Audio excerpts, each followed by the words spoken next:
Armero, Colombia, 13 de noviembre de 1985. El Nevado del Ruiz llevaba semanas dando señales. Pequeños temblores, columnas de ceniza, un rugido sordo que subía desde el cráter. Los vulcanólogos habían leído esas señales con claridad. Habían trazado mapas que marcaban a Armero, un pueblo construido sobre antiguos depósitos de lodo volcánico, como zona de peligro mortal. Las advertencias llegaron a las autoridades. La evacuación nunca se ordenó, porque parecía cara y poco probable.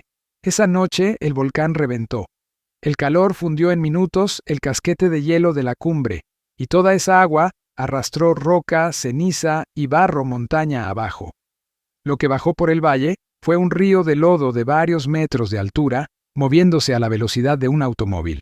Cuando llegó a Armero, pasada la medianoche, el pueblo dormía.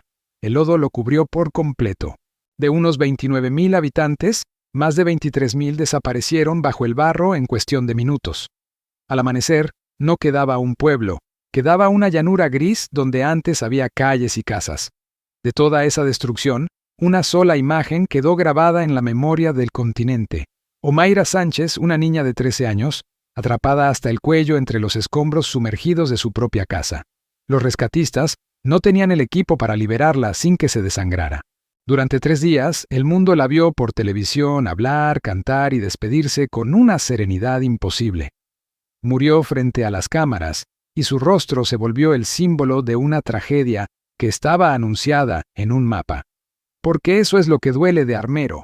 No fue la furia ciega de la naturaleza, fue una advertencia escrita, leída y archivada. La montaña hizo exactamente lo que los expertos dijeron que haría. Los que tenían el poder de tocar la alarma decidieron esperar. Pisco, Perú, 15 de agosto de 2007. Caía la tarde sobre la costa sur del Perú. A las 6:40, sin ningún aviso, un terremoto de magnitud 8 sacudió la región de Ica durante casi 3 minutos. 3 minutos es una eternidad cuando el suelo no se detiene, y a la ciudad de Pisco esos minutos le bastaron para quedar en ruinas. Cerca del 80% de Pisco se derrumbó. El problema no fue solo la fuerza del sismo, fue el material. Buena parte de la ciudad estaba levantada en adobe. Ese ladrillo de barro secado al sol que es tradicional, es barato, y no perdona. El adobe no se agrieta cuando tiembla, se deshace. Las paredes simplemente se desintegraron sobre las personas que estaban adentro. Y dentro de la tragedia hubo un punto exacto donde todo se concentró. La iglesia de San Clemente, en la plaza principal, estaba llena. Decenas de fieles asistían a una misa cuando el techo y los muros se vinieron abajo sobre ellos. Más de un centenar de personas murieron aplastadas en ese solo edificio, en el mismo instante, mientras rezaban. Para empeorarlo todo, Pisco quedó incomunicado. La carretera panamericana, la columna vertebral que la conecta con Lima, se partió con el sismo. La ayuda que debía llegar en horas tardó mucho más, mientras los vecinos escarbaban los escombros con las manos, buscando a los suyos bajo el polvo. Murieron cerca de 600 personas, y miles quedaron sin techo. La conclusión fue la misma de siempre, repetida una vez más en este continente. No mató la magnitud, mató el barro, mató construir con adobe sin refuerzo sobre una de las zonas sísmicas más activas del planeta. La Tierra solo hizo lo que la Tierra hace. Ciudad de México, 19 de septiembre de 1985. Eran las 7:19 de la mañana y la ciudad despertaba. El epicentro del terremoto, de magnitud 8, estaba lejísimos, a más de 350 kilómetros, en la costa del Pacífico. Por toda lógica, una metrópoli tan distante debería haber sentido apenas un sacudón. Lo que vivió fue una de las peores catástrofes urbanas del siglo. La culpa la tuvo el suelo. Ciudad de México está construida sobre el lecho de un lago que los antiguos desecaron. Debajo del concreto hay fango, sedimento blando, agua atrapada. Cuando las ondas sísmicas llegaron desde la costa, ese suelo las atrapó, las amplificó y las hizo oscilar como gelatina. Los edificios no temblaron de lado a lado, se mecieron, se torcieron y se rompieron desde adentro.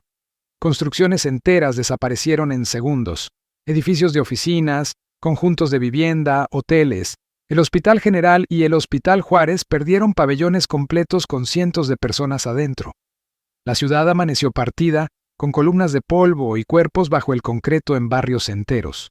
Pero de ese desastre nació algo que define a esa ciudad hasta hoy. Mientras el gobierno reaccionaba tarde y sin rumbo, la gente común se organizó sola.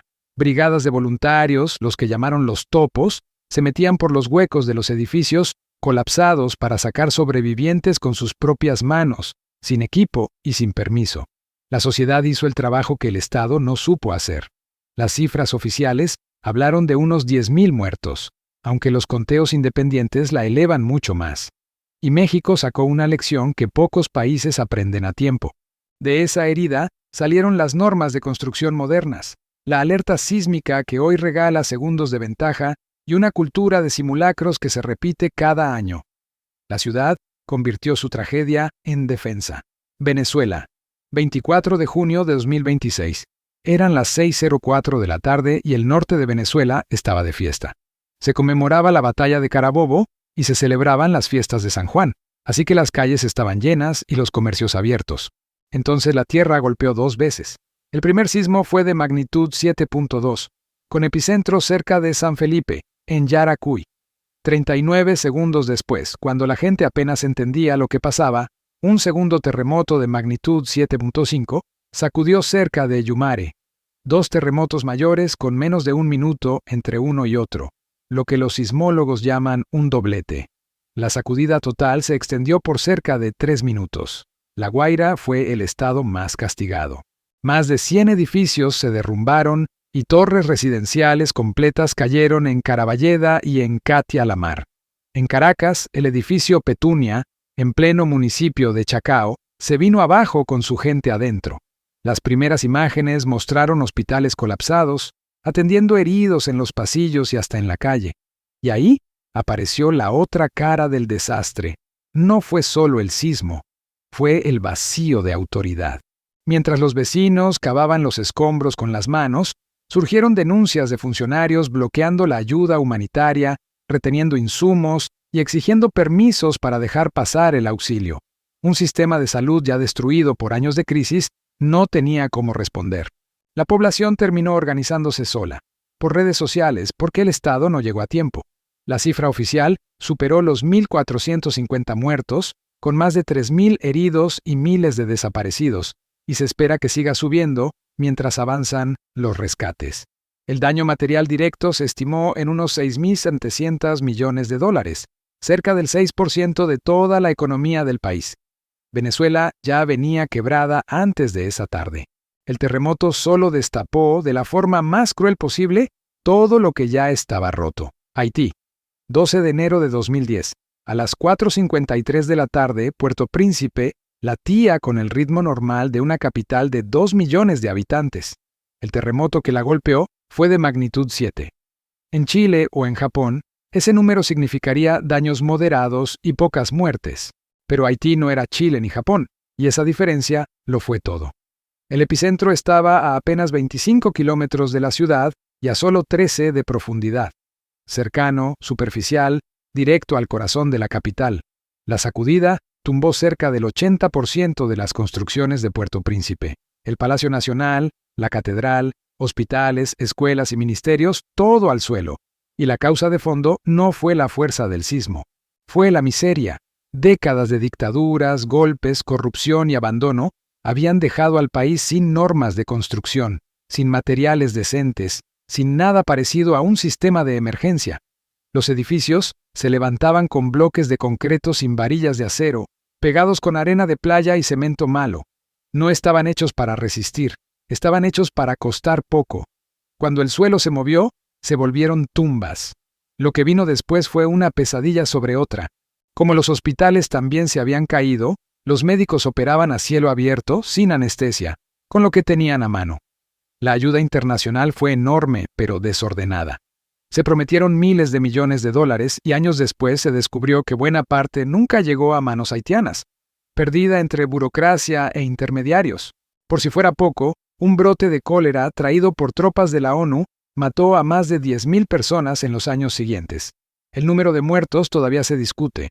El gobierno habló de más de 300,000, mientras estudios independientes lo ubican entre 100,000 y 160,000. Cualquiera que sea la cifra exacta, hay algo que no admite discusión. Ningún terremoto de magnitud 7 debería matar a tanta gente. En Haití no mató la tierra. Mató todo lo que los humanos dejaron de hacer durante décadas, mucho antes de que la tierra se moviera. Valdivia, Chile, 22 de mayo de 1960. Eran las 3:11 de la tarde cuando el sur de Chile registró algo que ningún aparato había medido antes en la historia. Un terremoto de magnitud 9.5. El más potente jamás registrado en el planeta. Y no duró unos segundos como casi todos, duró cerca de 10 minutos. 10 minutos enteros de tierra en movimiento. El suelo no solo tembló, cambió de forma para siempre. Tramos completos de la costa se hundieron hasta 2 metros bajo el mar, tragándose tierras que llevaban siglos habitadas. Ríos enteros se desviaron de un día para otro. El lago Riñihue quedó tapado por 3 deslizamientos gigantescos que bloquearon su salida natural, y el agua empezó a subir sin freno. Si esa barrera de tierra cedía de golpe, una ola de agua dulce arrasaría las ciudades río abajo, con más de 100,000 personas en la trayectoria. Lo que pasó entonces fue una carrera contra el reloj. Miles de obreros y voluntarios trabajaron día y noche durante semanas, con máquinas y con palas, abriendo canales para bajar el nivel del lago antes de que reventara. Y lo lograron. Es una de las proezas de ingeniería de emergencia más impresionantes del siglo XX, y casi nadie fuera de Chile sabe qué ocurrió. El sismo también lanzó un tsunami que no se conformó con la costa chilena. Cruzó el océano entero. 15 horas después, olas de 10 metros golpearon Hawái y mataron a decenas de personas. 22 horas después llegó hasta Japón, a 17,000 kilómetros de distancia, cobrando más de 100 vidas más. Y por si faltara algo, el volcán Cordón Caulle entró en erupción 2 días más tarde, como si la Tierra no lograra soltar toda esa energía de una sola vez. Y aquí está el dato que lo explica todo. En Chile, el terremoto más fuerte de la historia dejó alrededor de 1,655 muertos, una cifra asombrosamente baja para semejante monstruo. La razón es que golpeó una zona mayormente rural, poco poblada, donde se construía en madera, y la madera, al ser flexible, aguantó mejor que la piedra y el ladrillo. El sismo más poderoso, jamás medido, mató a menos gente que uno de magnitud 7 en Haití. La diferencia no estuvo en la geología, estuvo en cómo y dónde decidió vivir cada pueblo. Si llegaste hasta el final, déjanos tu comentario y suscríbete a Mundo Límite. Aquí vas a encontrar las historias que explican el mundo en el que vivimos, sin filtros y sin adornos. Nos vemos en el próximo video.